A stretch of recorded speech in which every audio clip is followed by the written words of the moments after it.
Derek is asking, or saying that they're experiencing a slight drop-off in interest in their webinars, so like a Zoom fatigue, if you will.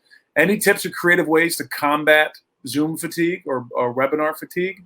Okay, so the reason we do this as a Q&A, I have been thinking about this problem for 5 years. Meetings in a corporate setting are about power and status and taking attendance.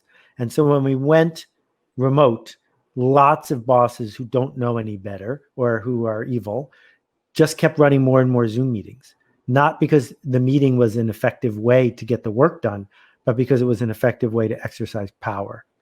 And we used to have these things we would go to. I'm supposed to be in Spain right now giving a talk, and people would come because it was a day out of the office.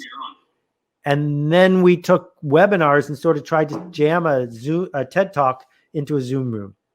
And so it's no surprise that people are associating the meetings they have to go to all day with the webinars that people are trying to offer. But here's what I know.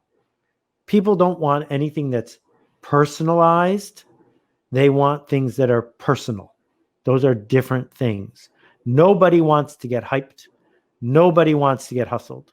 What they want is to be seen and to be connected and to help to get to where they want to go.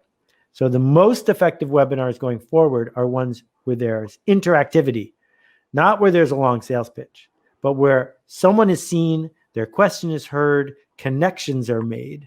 The breakout room in Zoom is magical if you use it properly. And so, yes, we're going to see a drop off in lots of things that were a stand-in as we transitioned. But now we have this moment to invent the new thing. And this new thing is about there's someone across the globe who I didn't know an hour ago, and I know them now, and magic is about that. And I'm harping so much on email, by the way, because I could give an entire presentation just about email newsletters and the sort of the ability that we have, that we are missing, I think, to really use them effectively. And I believe so strongly in email newsletters, because email is the only place where people and not algorithms are in control. And what do I mean by that? I mean, we spend a lot of time in marketing trying to break through on Facebook or trying to beat the algorithm on Instagram or on LinkedIn or whatever the case may be. But if you think about your own email newsletter as an opportunity to connect directly with somebody who raised their hand and said, yes, I want to hear from you, that's a really special opportunity, right? It's a completely different opportunity.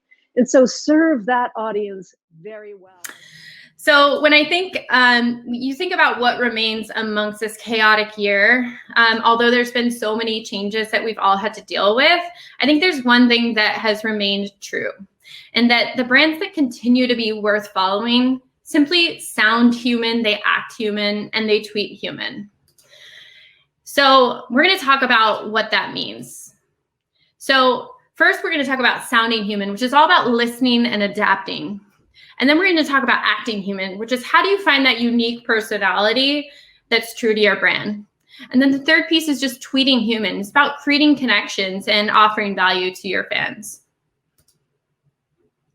So first, let's dig into sounding human. Now more than ever, people are telling brands what's important to them and how they'd like to be served. Leading brands take the time to listen to their customers' needs first and adapt.